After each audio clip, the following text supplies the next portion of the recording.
Intermundial en Noticias.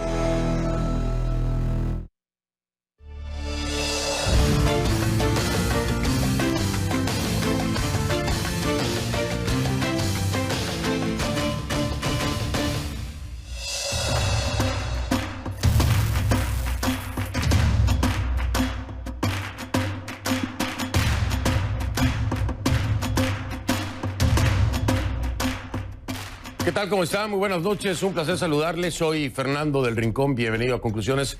Esta noche no tendremos las 5 del día porque hay muchas cosas ocurriendo en Venezuela. El día de hoy se dio el anuncio por parte de la Comisión para la Verdad, la Justicia, la Paz y la Tranquilidad Pública de la República Bolivariana de Venezuela de que se le estaban otorgando medidas cautelares sustitutivas de privativa de libertad a Edgar Zambrano. Así que pues fue excarcelado Edgar Zambrano. Ojo, que no es lo mismo que liberado. Tiene un régimen de presentación cada 30 días. Sin embargo, no tendrá que seguir en la prisión físicamente, aunque en estas medidas cautelares sustitutivas de privativa de libertad, bueno, pues estará con un régimen que presumimos será de casa por cárcel. Aún tenemos que especificar y aclarar cuáles serán estas medidas. Por lo pronto, seguramente, régimen de presentación cada 30 días.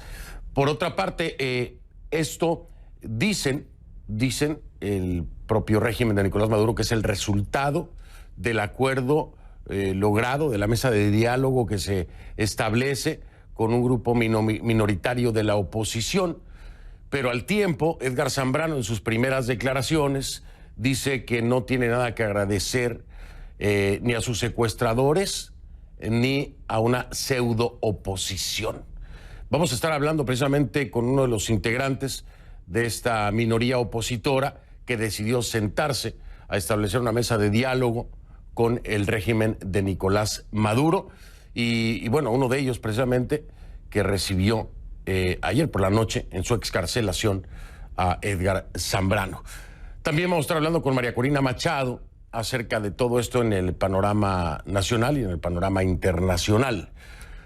No llegó el PSV, los diputados del PSV no llegaron a la Asamblea Nacional, era parte de este acuerdo al que se había llegado con el régimen de Nicolás Maduro por esta minoría opositora, aunque el propio Diosdado Cabello dijo que estarían dispuestos a ir, pero no llegaron. Lo que hubo fueron sillas vacías. Y por supuesto, después de haberlo tenido aquí en el estudio y de que nos anunciara que regresaría a su país, Félix Maradiaga ya está en Nicaragua. Se armó un revuelo, un movimiento importante de elementos policiales a las afueras del aeropuerto para recibir o monitorear o lo que sea que hayan hecho a Félix Maradiaga allá en Nicaragua. Vamos a estar hablando con él para que nos cuente qué fue lo que pasó a su regreso y este será entonces el Conclusiones de esta noche. Iniciamos entonces así.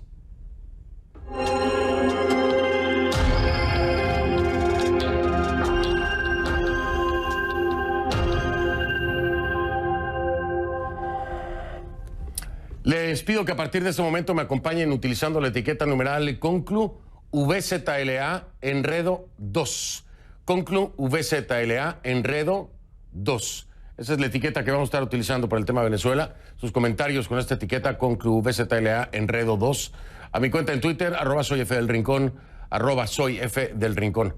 A ver, le decía yo, el régimen de Nicolás Maduro ordenó la excarcelación, o algunos dicen puesta en libertad con medidas cautelares del primer vicepresidente de la Asamblea Nacional de Venezuela, Edgar Zambrano. La orden se da, según el oficialismo, como le explicaba, en virtud de este acuerdo alcanzado con un sector minoritario de la oposición. Acuerdo que, por cierto, fue rechazado por Juan Guaidó, que es reconocido como presidente encargado de Venezuela por más de 50 países. Zambrano permanecía en prisión desde principios de mayo, por orden del Tribunal Supremo de Justicia, alineado con el chavismo, con el oficialismo. Y después de que la Asamblea Nacional Constituyente de Venezuela le quitara o allanara su inmunidad parlamentaria, fue que lo detuvieron. Zambrano está acusado de traición a la patria, conspiración, rebelión civil, usurpación de funciones, instigación pública a la desobediencia de las leyes y el odio continuado. Todo esto, todas estas acusaciones en relación con el levantamiento cívico-militar del 30 de abril, liderado por Juan Guaidó. Guaidó consideró entonces que la liberación de Zambrano, lo voy a citar textualmente, dijo: es una victoria de la presión ciudadana e internacional y no una gentileza de la dictadura. Por cierto, este martes se celebró esta sesión en la Asamblea Nacional en la que se suponía que irían los parlamentarios del PSV, del Partido Socialista Unido de Venezuela, pero no llegaron. No llegaron. Esto era parte del acuerdo, parte del acuerdo con ese grupo minoritario de la oposición y el régimen. Esa fue la imagen que dejaron, sillas vacías porque nunca aparecieron. Y eso pese a que se acordó, le repito, en esta mesa, con esta pequeña parte de la oposición, se establecía eso, el regreso inmediato de los diputados del PSV a la Asamblea Nacional. Vamos con Osmari Hernández, está en Caracas, nos tiene más información, está en vivo de nueva cuenta. Osmari, bueno, ayer te decía, en tono irónico, si las cosas pensamos que son complicadas, en Venezuela siempre se pueden complicar más, porque aquí hay una contradicción enorme con lo que ha ocurrido en el transcurso de la noche de ayer y hoy, la excarcelación, no liberación, excarcelación de Edgar Zambrano. ¿Por qué? Bueno, porque se da la liberación del brazo derecho, vamos a decirlo así, de Guaidó, dice el régimen de Maduro, por el acuerdo que se logra con un grupo minoritario de la oposición que se estaría desmarcando entonces de reconocer a Juan Guaidó como el presidente encargado de Venezuela, cuando al tiempo la Asamblea Nacional lo ratifica como presidente de la Asamblea y presidente encargado. Y Zambrano incluso sale a decir: yo no le voy a dar las gracias a ninguna pseudo-oposición, cuando, pues, a todas luces, de acuerdo a lo que dice el régimen, se logra por esa pseudo-oposición su liberación. Es decir, un enredo, parte 2. Pero cuéntame, Osmari, ¿cómo podemos ir desenredando esto, más o menos, con toda la información que manejas?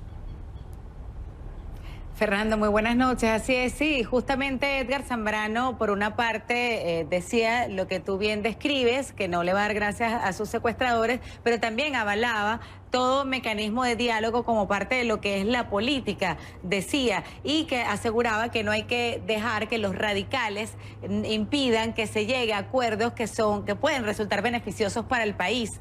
Aseguraba pues que se espera que en las próximas horas se produzcan nuevas liberaciones, según la información que pudo obtener luego de su conversación con Francisco Torrealba, miembro de la Asamblea Nacional Constituyente, y con Timoteo Zambrano, que fue uno de los que firmó este controversial acuerdo este lunes en la Casa Amarilla. Fueron 129 días, Fernando, que permaneció privado de libertad en una cárcel militar. Nos contaba, Fernando, que perdió unos 20 kilos en este periodo y que llegó a quebrarse, eso nos aseguraba, en medio de una situación de aislamiento en el que no le permitían ver a sus abogados, tampoco a su familia, e incluso nos comentaba que durante este periodo una de sus nietas nació y hasta el momento no la ha podido conocer, pero nos asegura que salió con mucha fuerza, con mucho ímpetu, y que de hecho mañana mismo se va a estar reuniendo en la sede de su partido, Acción Democrática, con el secretario general Henry Ramos Ayub, a quien por cierto también le allanaron la inmunidad parlamentaria, y espera también reunirse con la Junta Directiva de la Asamblea Nacional. Vamos a escuchar parte de su experiencia que nos contó a tan solo horas de ser excarcelado. Cuando violas la ley, tienes un sistema que el fin último es absolverte o condenarte.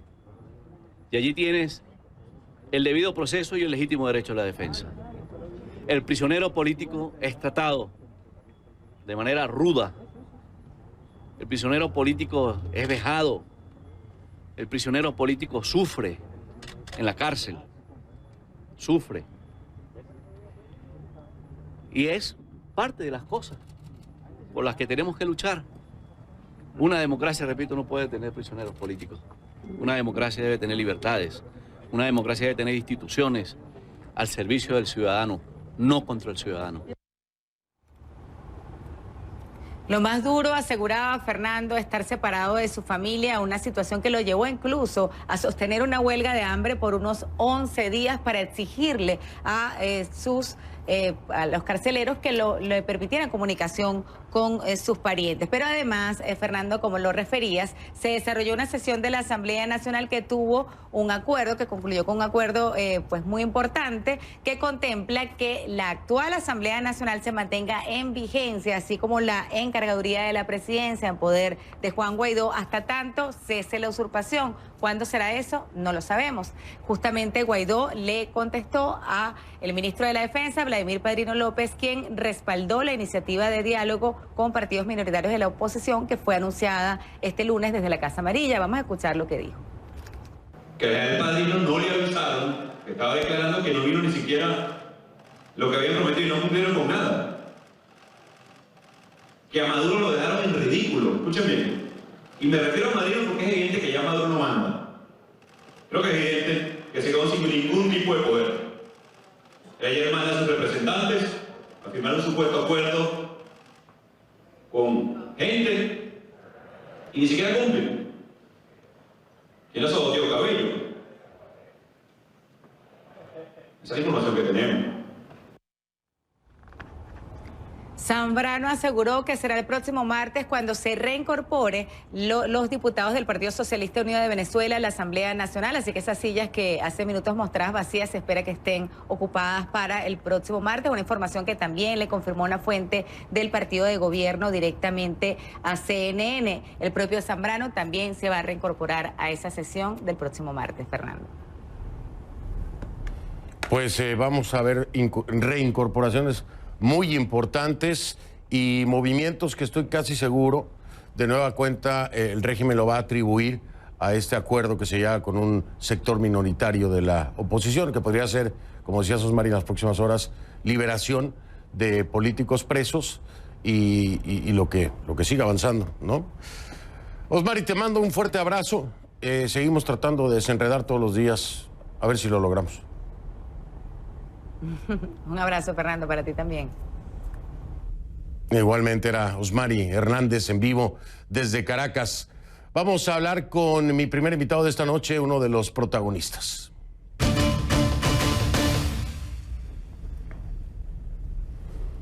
Le doy la bienvenida a Felipe Mujica, secretario general del partido Más de Venezuela, que nos acompaña esta noche vía telefónica. Es precisamente uno de los integrantes de este grupo de la oposición minoritario, dicen, que se ha sentado a establecer una mesa de diálogo y acuerdos con el régimen de Maduro. ¿Cómo está, señor Mujica? Gracias, buenas noches. Buenas noches, Fernando. ¿Cómo están las cosas? Pues enredadas, digo yo, ¿no? De entrada, déjenme saber cuál es su impresión de la respuesta que da Edgar Zambrano, en el que dice que no agradece a ninguna pseudo-oposición por su liberación.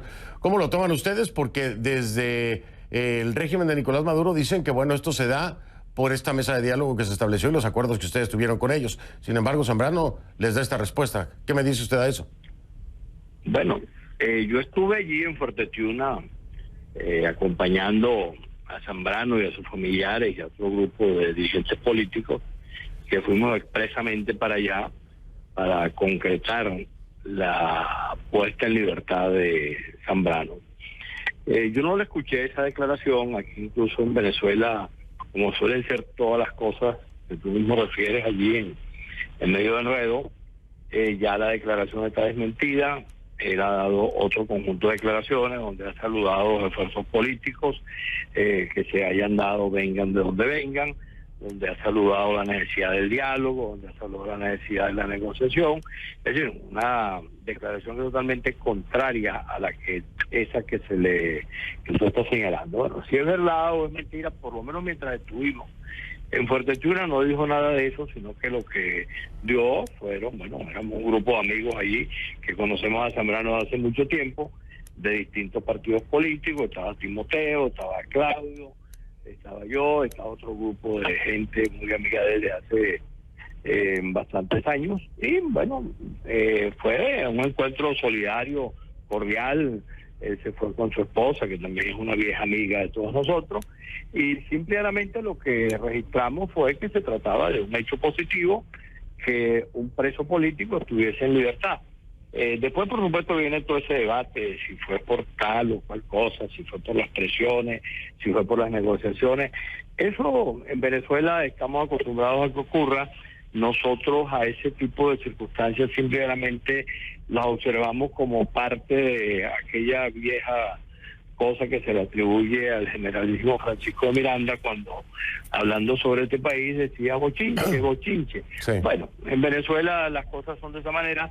Lo más importante aquí por destacar es que una persona que estaba presa ya no está, es una persona que tiene una responsabilidad muy importante, es vicepresidente de la Asamblea, militante de Acción Democrática, Y un luchador de sí. por vida, bueno, y bien bueno que está en la calle. Ok, señor Mujica, sí. Bueno, le iba a decir, no porque no haya escuchado las declaraciones sean falsas. Eso no quiere decir que sean falsas. No las escuchó, eso es otra cosa, ¿no? Oiga, señor Mujica, ¿ustedes desconocen a Juan Guaidó como presidente encargado?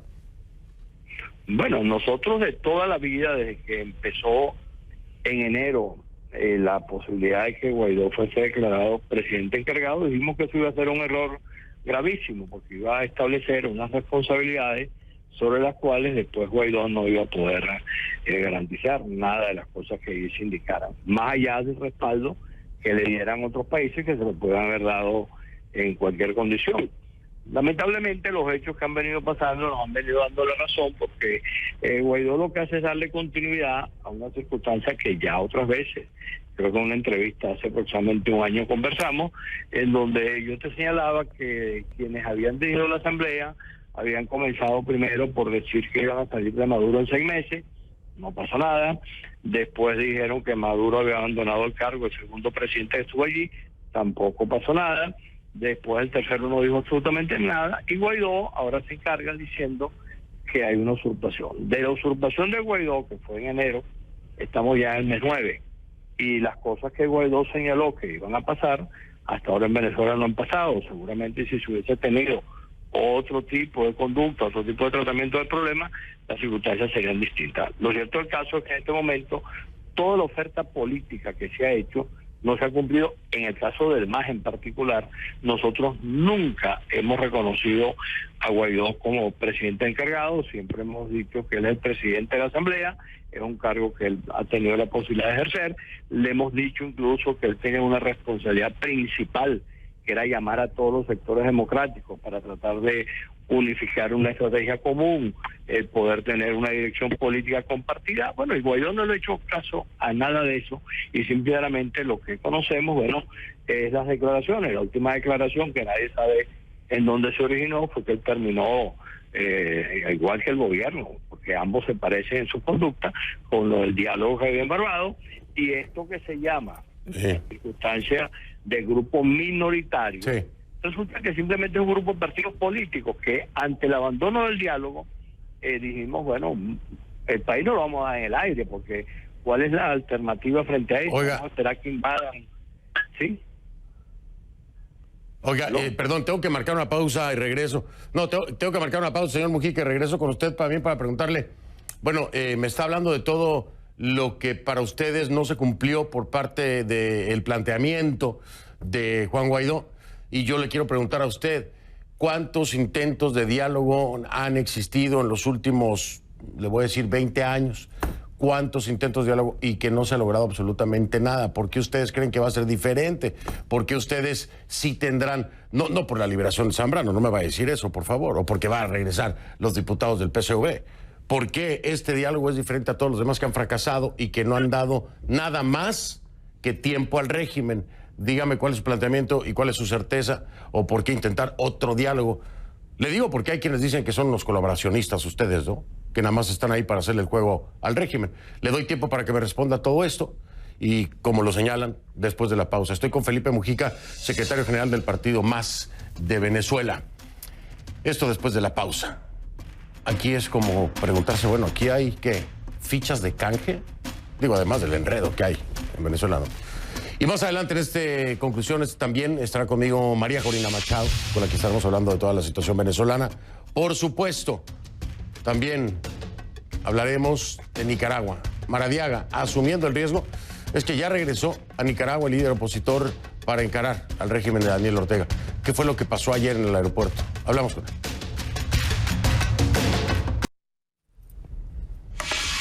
Continúo con Felipe Mujica, es el secretario general del Partido Más de Venezuela. Le decía, señor Mujica, después de tantos intentos de diálogo fracasados, ¿por qué ustedes creen que van a tener éxito a futuro? No en el inmediato, no con el regreso de diputados del PSV a la Asamblea, no con la liberación de Zambrano o de algunos otros presos políticos, no. Para que haya un cambio real en el país, que haya un Consejo Nacional Electoral de verdad, imparcial. ¿Por qué creen que ustedes lo van a lograr? Hay muchos que dicen, no, este grupo lo que está buscando es hueso, lo que está buscando es tener una participación, le está haciendo el juego al régimen, son unos colaboracionistas. Usted lo ha escuchado seguramente, pero ¿qué responde a todos estos planteamientos? Dígame. Bueno, lo primero que hay que señalar, que son las paradojas de esta situación venezolana, y que tú las expresas de manera muy directa, es que Guaidó hasta la semana pasada estaba conversando con el régimen, con el gobierno, y entonces Guaidó no era colaboracionista. Guaidó abandona el diálogo, deja de hacerlo, y entonces quienes lo retomamos como una salida pacífica, democrática, como una salida que le permita impedir mayores daños para el país, entonces somos colaboracionistas. Un estilo que es verdaderamente lamentable, que se pretende descalificar a quienes piensan distinto en vez de simplemente discutir. Aquí Guaidó y el gobierno abandonaron el diálogo la semana pasada. El diálogo efectivamente, hasta donde ha sido hecho de esta forma, ha fracasado porque ha sido un diálogo excluyente, hecho entre el gobierno y una parte de lo que representa Guaidó en el país. A ese diálogo no ha sido invitado más nadie, no ha participado más nadie, no ha estado los sectores de la sociedad civil, ni la iglesia, ni los sectores económicos, ni el resto de los partidos políticos. Y fracasó, simplemente cada quien dio su razón. Uno dijo, mira, yo me voy porque no me gusta que tú llegues tarde, y el otro dijo, yo me voy porque no me gusta que tú llegues temprano. Y simplemente dejaron de conversar y dejaron el diálogo. Ante eso, nosotros asumimos la responsabilidad de insistirle al país en que se dialogue. Nosotros no tenemos cómo garantizar que el diálogo vaya a terminar en un éxito, ni recobrando, ni conquistando el camino. Eso no lo puede garantizar nadie. Aquí ha habido experiencias de diálogo, seguramente si tú no tienes el detalle, después que se produjo el Carmonazo, aquí hubo un diálogo que fue promovido por la totalidad de la sociedad venezolana, empezando por el propio Chávez, que llegó con un crucifijo en la mano, y dijo que había que dialogar. Ese diálogo terminó en un revocatorio que ya conocemos el resultado, pero ese diálogo participó todo el mundo y no empezó diciendo que íbamos a terminar un revocatorio, simplemente fue coordinado por el colombiano César Gaviria, que es el secretario general de la OEA, y avanzó y resolvió cosas concretas. Después, oiga, porque se han tenido... Perdón, señor Mujica, para avanzar un poquito más, porque si me da la historia de Venezuela, se nos va el programa. Le quiero preguntar, ¿qué piensan ustedes? Porque si bien están en una mesa de diálogo, por todas las razones que ya me dijo, con el régimen de Maduro, el gobierno, por ejemplo, de Estados Unidos, y la Unión Europea también, ¿no? Pero el gobierno de Estados Unidos fue muy claro al decir que cualquier diálogo serio, ¿no?, es apoyado por Estados Unidos, si se da con Juan Guaidó, presidente de la Asamblea Nacional, y dice el comunicado, presidente interino legítimo de Venezuela. Cualquier otra negociación que no sea así, con él o con el grupo de Juan Guaidó, pues no, prácticamente Estados Unidos no lo reconoce. ¿Qué responde a eso? ¿Qué piensa del no apoyo hasta ahora, por lo menos de Estados Unidos y aparentemente de la Unión Europea, a ustedes como un grupo minoritario buscando un diálogo? ¿Qué le dice a la comunidad internacional? Bueno, es una opinión que se respeta, pero en definitiva el problema venezolano hay que resolverlo entre venezolanos, y si no lo resolvemos entre venezolanos, los sectores que están en la comunidad internacional, que pueden ser con mucha fuerza, como los Estados Unidos, como la Unión Europea, no quiere decir que tengan necesariamente la verdad en sus manos. Hay una experiencia directa que tiene que ser la historia. Si no te gusta mucho el comentario de la historia, ahí está el caso colombiano. Estuvo Noruega metido, firmaron la paz, excluyeron Uribe, fueron a un referéndum y les ganó Uribe el referéndum frente al planteamiento de la paz. Entonces, el término excluyente es una cosa absolutamente absurda para el diálogo. Nosotros lo que estamos planteando es que el diálogo continúe, El diálogo está señalado en el documento que se aprobó expresamente, que el que quiere incorporarse se incorpora. Bueno, si los Estados Unidos no quieren acompañar, bueno, no es la primera vez que los Estados Unidos se colocan en una condición de esa naturaleza frente a un conflicto internacional. Veremos si la vida, los hechos concretos, ya se produjo uno. La liberación de Zambrano es producto de esa negociación, independientemente de que les guste o no les guste. Hay otros ofrecimientos de poner en libertad a presos políticos. Está planteado el retorno a la asamblea del oficialismo, que no fue este martes y no es el martes que viene. Está planteado la elección inmediata del Consejo Nacional Electoral. Todos son planteamientos de esta mesa de diálogo que está abierta, no es excluyente el que se quiere incorporar. Si Guaidó se incorpora mañana, bienvenido. Nosotros le dimos a Guaidó durante mucho tiempo, pero Guaidó convoca a la oposición venezolana y no lo hizo. Se quiere incorporar la iglesia, está abierto. Si quiere incorporar la sociedad civil, está abierto. Eso no es una mesa de diálogo que es de grupos minoritarios, porque quieren sentarse con el gobierno. Nosotros simplemente lo que hemos hecho es proponerle al país, porque en Venezuela no se puede hablar de partidos minoritarios, pues no sé cuáles son los partidos grandes en este momento. Nosotros tenemos tarjeta, hay unos partidos que no tienen tarjeta, hay partidos que no tienen votos, nosotros tenemos votos, etcétera. Entonces, hablar de minoritario en este momento es un error. Simplemente es una proposición que está hecha para que el país la discuta, para ver si es viable, y veremos, el tiempo nos dirá si efectivamente en Venezuela se han podido crear condiciones distintas a las anteriores para que haya resultados concretos. Eso no lo puedes decir tú, no lo puedo decir yo, no lo puede decir el gobierno. Simplemente hay que darle el espacio a la política para que la política opere. Sí, no tengo la esfera mágica, todavía no la encuentro. En ningún lado me han vendido la esfera mágica para adivinar el futuro. Yo tampoco la digo yo. Oiga, señor Mujica. La tuviera. Sí, ojalá. Señor Mujica, mil gracias por su tiempo. Es usted muy amable al haber atendido este llamado. Y bueno, pues ahí está, ¿no? También nosotros siempre incluimos a todas las partes para que se escuchen y espero tener comunicación en los próximos días conforme se vaya moviendo esto. Es usted muy amable, señor Mujica. Le deseo buenas noches. Igual. Gracias. Gracias, aquí estamos igual. Ok. Igualmente, aquí estamos a la orden. Felipe Mujica, secretario general del partido MAS de Venezuela. Ahí está una de las voces que se ha sentado a una mesa de diálogo con condiciones, con el régimen de Maduro, que dicen ya está reaccionando positivamente. La primera muestra sería, dicen esto, la excarcelación de Edgar Zambrano. Vamos a escuchar otra voz que también es fuerte y es completamente contraria a esto, que es el diálogo, sentarnos a hablar con el régimen. Estoy hablando de María Corina Machado. En un momento está conmigo al regresar de la pausa, por supuesto, aquí en Conclusiones. Por supuesto, conectados en redes sociales, en Twitter los leo, @soyfdelrincón, @soyfdelrincón, ahí los estoy leyendo en tiempo real, sus reacciones intensas como siempre con el tema de Venezuela.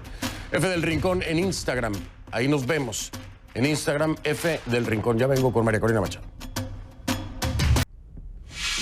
Le doy la bienvenida a María Corina Machado, coordinadora de Vente Venezuela desde Caracas. María Corina estaba escuchando con mucha atención precisamente las declaraciones del señor Mujica, así que de entrada, María Corina, esta es definitivamente la otra cara de la moneda.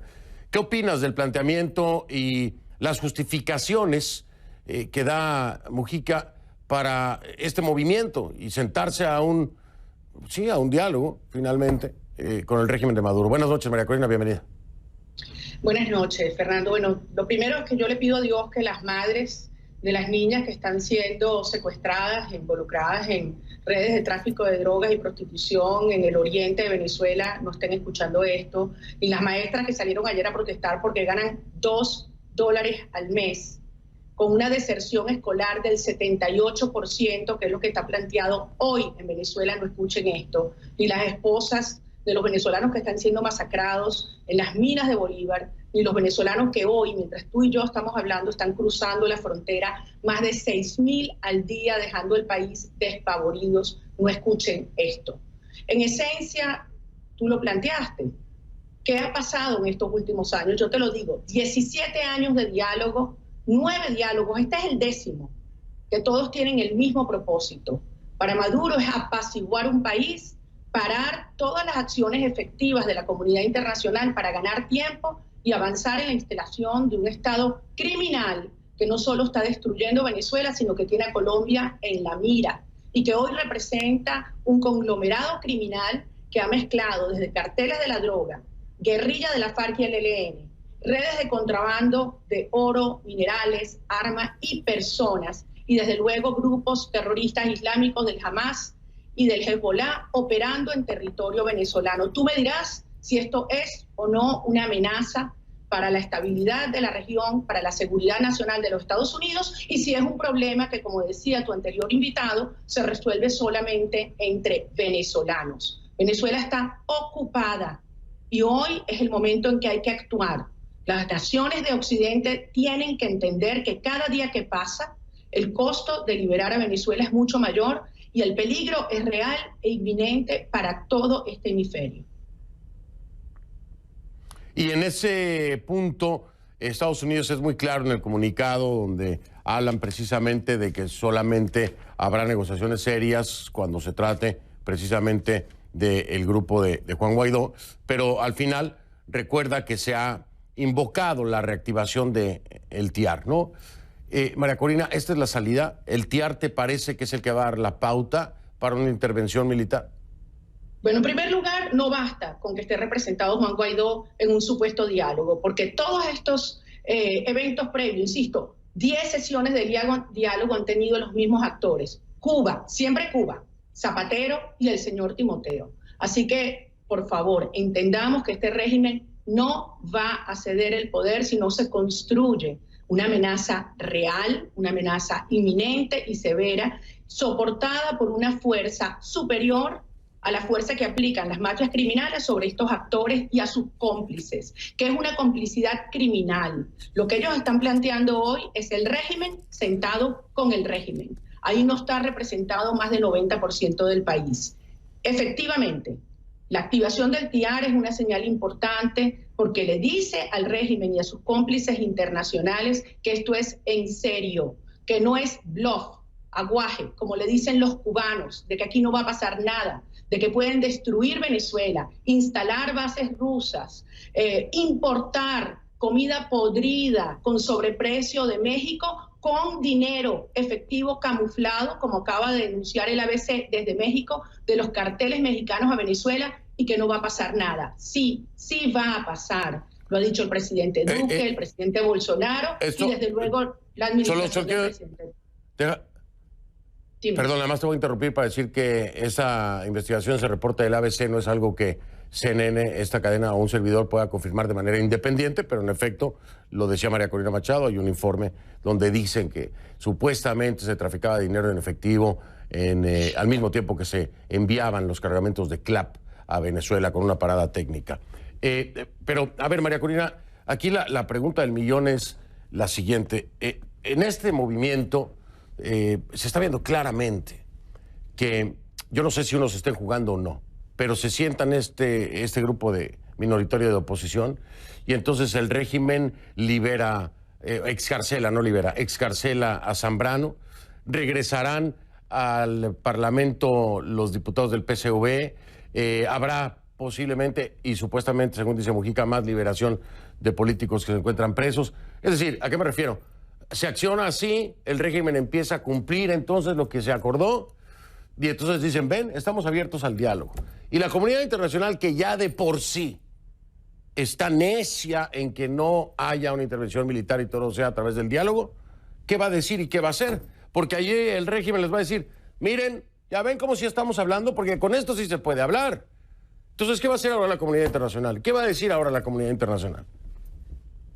Lo importante es lo que está diciendo la población venezolana, más del 90%, que hemos vivido ya 10 veces antes esto, Fernando. Sí, van a soltar, como tú dices, porque no van a ser libres algunos presos políticos y meterán a otros. Mientras tú y yo estamos hablando, están torturando a militares como una forma de aterrorizar a la población venezolana. Y ahí disparan a mansalva a las madres venezolanas que salen a protestar porque no tienen gas ni electricidad y están cocinando con leña en sus hogares. No pueden de esta manera aplacar un país que está decidido a ser libre y que el país y la comunidad internacional ha entendido que estos son terroristas. En Venezuela la mafia está en el poder y además así paga. Mira cómo le ha pagado la FARC a Colombia. Y lo han dicho desde aquí, descaradamente desde Venezuela. no van a ceder el poder. Hay que quitárselo a través de la conformación, insisto, de una coalición internacional liberadora cuyo núcleo está integrado por los países que más están siendo afectados por la tragedia venezolana: Colombia, Brasil, las Antillas Neerlandesas y Estados Unidos, y un país que está decidido a avanzar. No te preocupes, esto no va a ninguna parte. El régimen son criminales y al final su verdadera naturaleza se ha puesto en evidencia. Son aliados, socios de la FARC y los grupos criminales,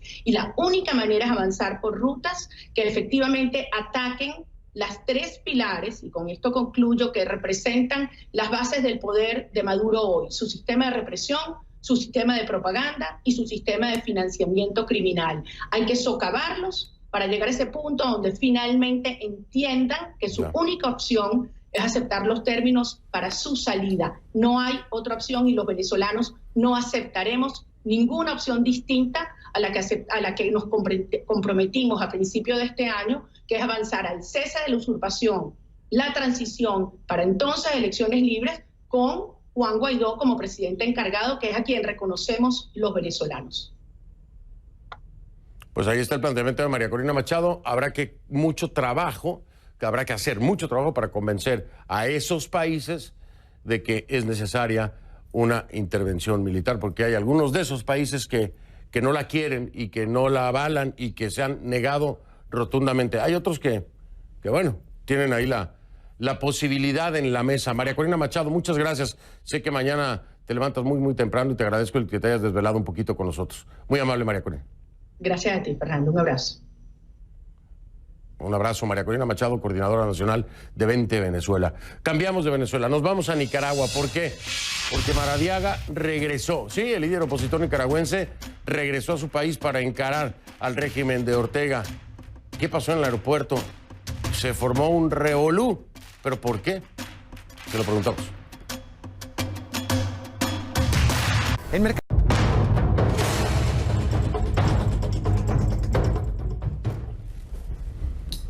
Tras más de un año fuera del país, este lunes regresó a Nicaragua Félix Maradiaga Blandón, politólogo, académico, y uno de los rostros principales de la oposición al régimen de Daniel Ortega y Murillo.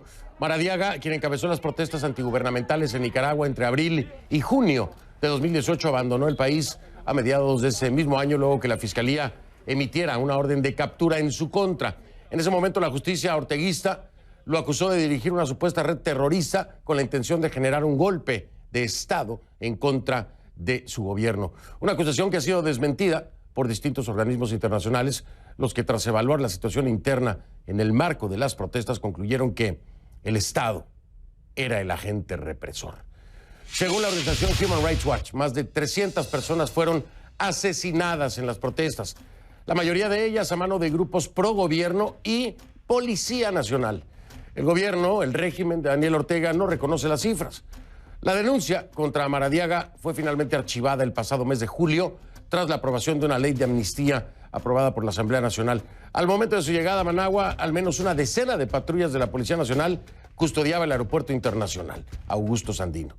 CNN intentó consultar a la Policía Nacional para indagar sobre su presencia ahí en la terminal aérea, pero no ha respondido, como ya es costumbre, a nuestras solicitudes de información. ¿Qué le parece si le preguntamos entonces al protagonista?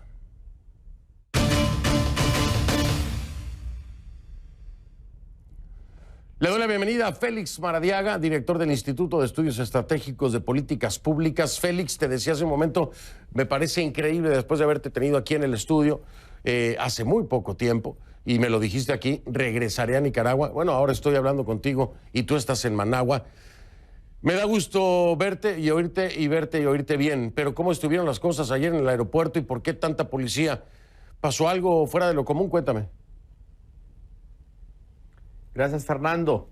Esa excesiva presencia policial es una muestra más de un estado paranoico. Yo anuncié en todo momento que mi exilio era temporal, asumí durante un tiempo algunas responsabilidades de incidencia internacional y naturalmente también me defendí frente a acusaciones falsas. Los organismos internacionales se pronunciaron claramente y tanto el informe del grupo independiente como la CDH determinaron que en ningún momento hubo tal cosa como un golpe de Estado. En ese sentido, ahora corresponde regresar a lo que le he llamado mi trinchera de lucha, que es estar aquí al lado de la gente y tratar de construir alternativas democráticas. Veo como un obrero de la unidad nacional a tratar de sumarme al trabajo que han hecho muchas personas para buscar una salida pacífica a esta situación. Félix, ¿estás consciente de que en cualquier momento pudieras enfrentar alguna acusación de cualquier tipo, como ya lo vimos en el pasado? ¿Vale tu seguridad regresar al país? Porque estabas haciendo una labor importante fuera del mismo. ¿No era mejor tal vez crear mayor conciencia a nivel internacional que a lo mejor pues arriesgarte a que en cualquier momento seas detenido?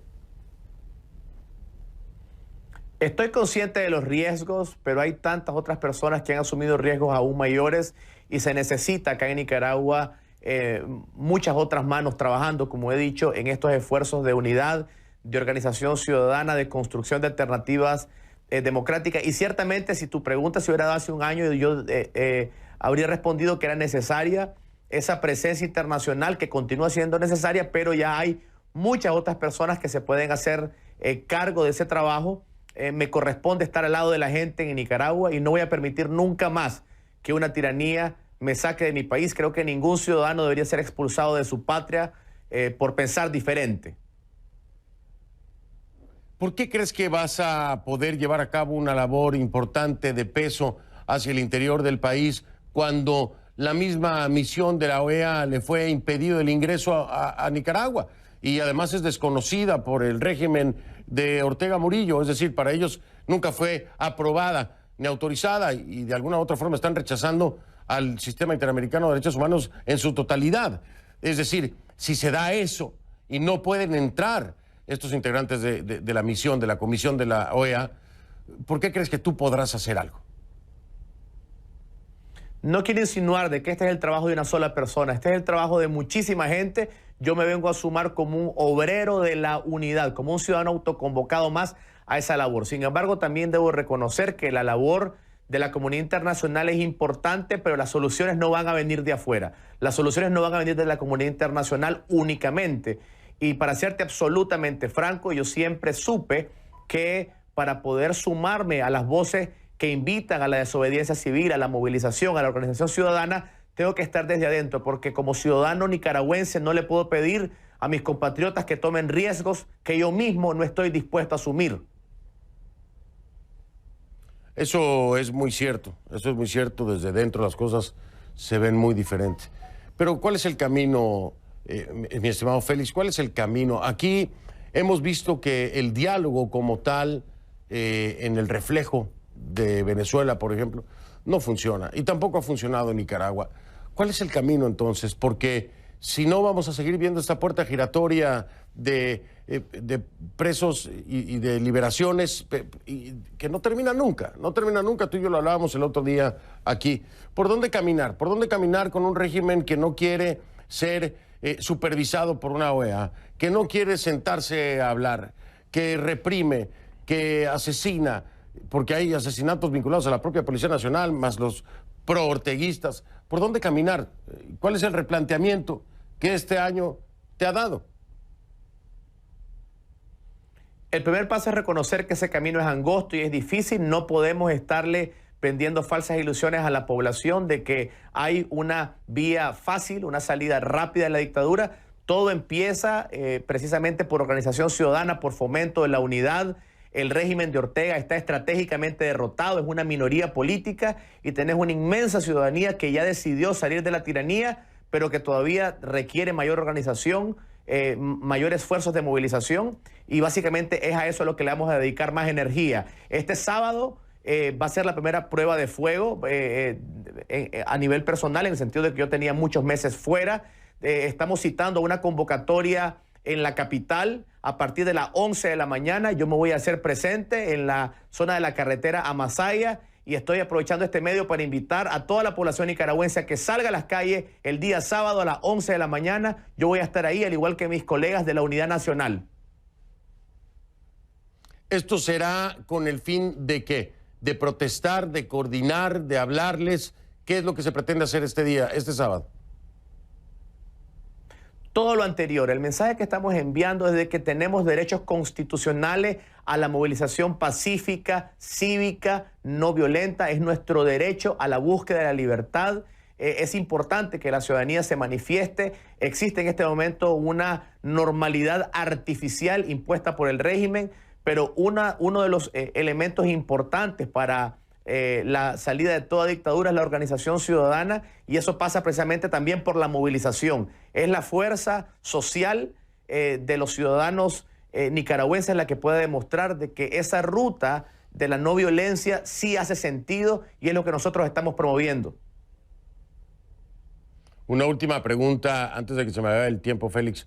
Entonces tú eres uno de los que sigue apostándole a la presión social para salir del conflicto en Nicaragua. Estoy profundamente convencido de que el elemento esencial para salir de todo régimen dictatorial es la organización de la gente, es la unidad, es apartar aquellas pequeñas diferencias y concentrarlo en lo que nos une. Esta es una lucha del bien contra el mal, de la luz contra la oscuridad, es de una lucha por defensa de los derechos humanos, y los nicaragüenses, la inmensa mayoría de los nicaragüenses, es gente noble, trabajadora y buena, y precisamente cuando existe tanta bondad de una nación que quiere paz con libertad, es que estamos optimistas que lo vamos a lograr. Félix Maradiaga ya está de regreso en su país, y bueno, dime algo más personal. ¿Qué fue lo primero, además de estar de vuelta a tu país, lo primero que agradeciste al pisar tu tierra? Estar de regreso en la patria donde nací y donde nunca más espero salir, forzado simple y sencillamente por expresar mi opinión. El exilio, para quienes amamos la patria, es como cuando un hijo se le arranca de los brazos de su madre. Es lamentablemente la segunda vez en mi vida en que vivo un exilio forzado. En los años 80, por la primera dictadura sandinista, tuve que salir también, y es muy doloroso. Así que debo confesar que doblé rodillas al estar en soledad y le agradecí a mi Dios y mi Salvador por estar en la patria que amo. Félix Maradiaga, muchas gracias, Félix. Vamos a estar en contacto, por supuesto, siempre el espacio aquí en Conclusiones, y buena suerte, Félix, un abrazo. Otro para vos, gracias. Gracias a ti, Félix Maradiaga, director del Instituto de Estudios Estratégicos de Políticas Públicas, de vuelta, después de un año de exilio, de vuelta en Nicaragua. Ya regreso. Leyendo sus mensajes, por supuesto, en redes sociales, les ofrezco Instagram, ahí nos podemos ver. F del Rincón, esa es mi cuenta en Instagram, F del Rincón. Ya regreso. Soy Fernando del Rincón, gracias por haberme acompañado. Si no lo vio en Conclusiones, no lo vio. Si me permite, lo veo mañana.